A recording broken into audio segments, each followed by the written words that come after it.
and welcome back to Life in Print with Leonie. So today's video is going to be all about the books that I really recommend reading before you watch the film or the series. Or if you've enjoyed the film or the series, it's the books that I think you should read as well.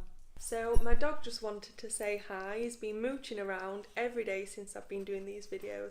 So I thought I'd bring him up. This is Fergus. He's a Scottish Terrier and he's 4 years old and very inquisitive.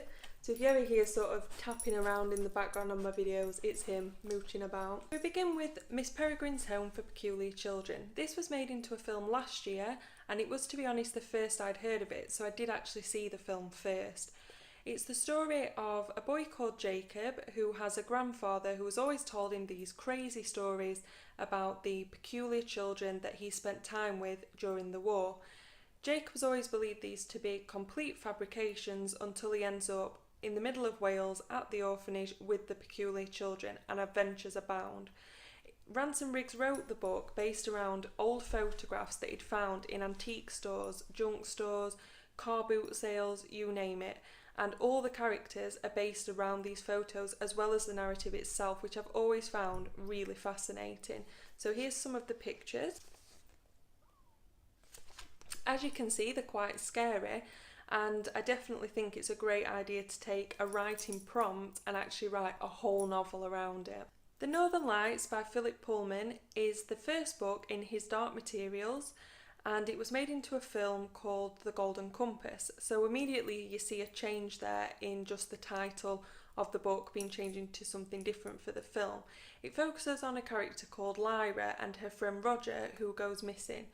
Lyra and her demon Pantaleimon go to look for Roger and encounter all kinds of weird characters, from armoured polar bears to witches and scientists who are doing weird experiments, cruel experiments, on children and their demons.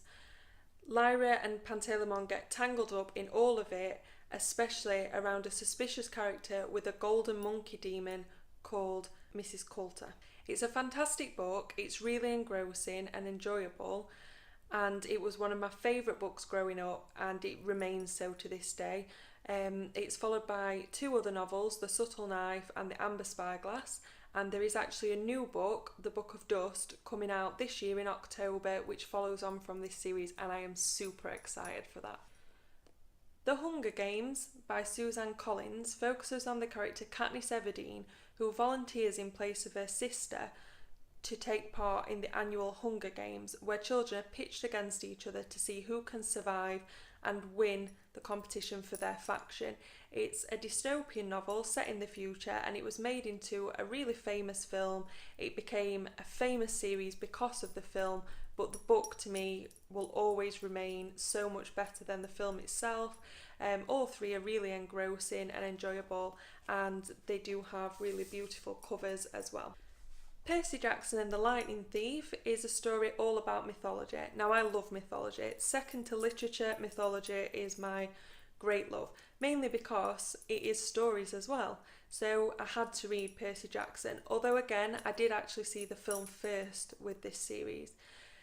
Now, Percy Jackson focuses on a teenage boy called Percy Jackson who finds out that he's actually the son of Poseidon and a human woman, and therefore he becomes a half-blood god and human, and he has to go to a special camp where he meets a lot of friends and goes on some great adventures. Really great film, on a par with the books, I would say. With this one, I enjoyed the film as much as I enjoyed reading the series. Probably one of the most well-known that I'm going to discuss today will be Twilight by Stephanie Meyer. Now, Twilight became extremely well-known thanks to the film that came out a couple of years ago, and the whole series got made into a film, which shows how much it was loved. It focuses on the character of Bella Swan, who moves out to Forks in America to live with her father and ends up meeting Edward Cullen, a seemingly serious boy, and his slightly strange family, until she finds out that he's actually a vampire. Moving out of the YA category now is The Girl on the Train by Paula Hawkins. Now, this got made into a film again last year. The film for me was a huge disappointment. I didn't find it as engaging as the book, and that makes me fear that people will steer clear of the book because they've seen the film first. What I can say is that the book is full of suspense, it's intriguing, it develops the characters a lot better than the film, and it is 100% a must read for any fans of crime, thriller, intrigue, mystery, you name it, this book has got it. Dead Until Dark by Charlaine Harris. Now this is better known as the HBO series True Blood, featuring Sookie Stackhouse, who meets a vampire known as Vampire Bill and begins a relationship with him. It's a massive series of about 17 or 18 books. It's really much better developed than the series, although I do love the series as well. I watched the series first and then got onto the books, but the books include so much more about the supernatural goings on in Bon Temps. If you haven't read it, shame on you.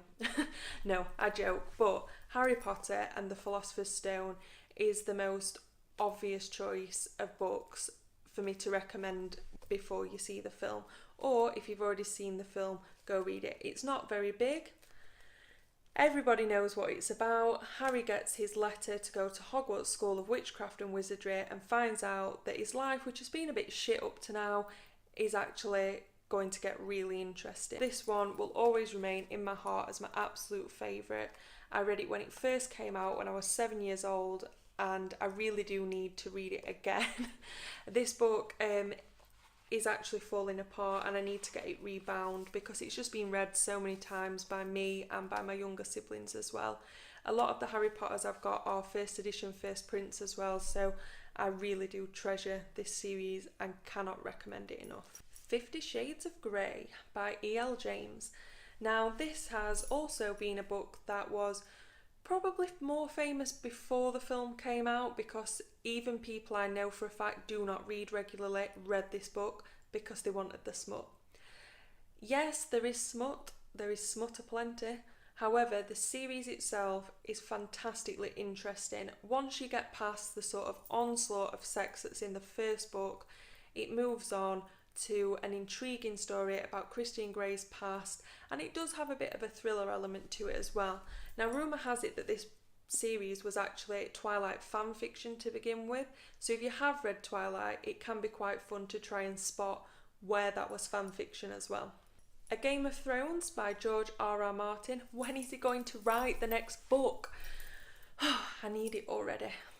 So I'm not rereading these until the new book is published because I'm going to need to refresh my memory because it's been so long. However, it is a brilliant series. They are enormous books. There is a lot to take in because it is high fantasy. It is creating whole new worlds. There's loads of families, loads of names, loads of creatures that you need to remember, but do not let that put you off. It is such an interesting, engrossing, intriguing story, and it will make you cry, it will make you laugh, it'll make you rear back in disgust, but just go and read it because it is fantastic. City of Bones by Cassandra Clare. Now this is an odd one in that it was made into both a series and a film. I saw the film before I read the series and loved it, read the book and loved that so much more, and I started watching the series and just couldn't get on with it. I know a lot of people who love the Shadowhunters world who also love the series, but for me none of the characters fit and it didn't really follow the storyline enough for me. I'm quite picky about that. It is an absolutely fascinating world, more on the urban fantasy rather than high fantasy, but still so engrossing. I have never fell in love with a fictional character until I fell in love with Jace Herondale. Finally, the last book that I'm going to recommend reading before you see the film is The Hobbit by J.R.R. Tolkien. Now this is a classic book. It is aimed at children, but I think it is very much an adult book as well. It's followed on by The Lord of the Rings, and it features the high fantasy world of hobbits, wizards, orcs, whatever Gollum is. I happen to own a really beautiful copy that was illustrated by Alan Lee, and I will give you a glimpse of some of the gorgeous pictures that are inside it now. I said gorgeous, but it's not really gorgeous. But those illustrations are throughout this book. It is an amazing tale. It is one of my absolute favourites, and just above my head there is my little Smaug, and I am very excited this week to be getting a Gandalf coming as well to join Smaug on there. So that's the end of my top books to read before you watch the film or the TV series. I hope you've enjoyed it. If there's any more that you'd like to recommend, please comment. If you enjoyed this video and you would like to see more from me, please hit the subscribe button. And also, if you want me to check out your channel, please comment below, because I do love seeing what other booktubers have got on and picking up recommendations and just generally having conversations about the different book worlds that we love to belong to.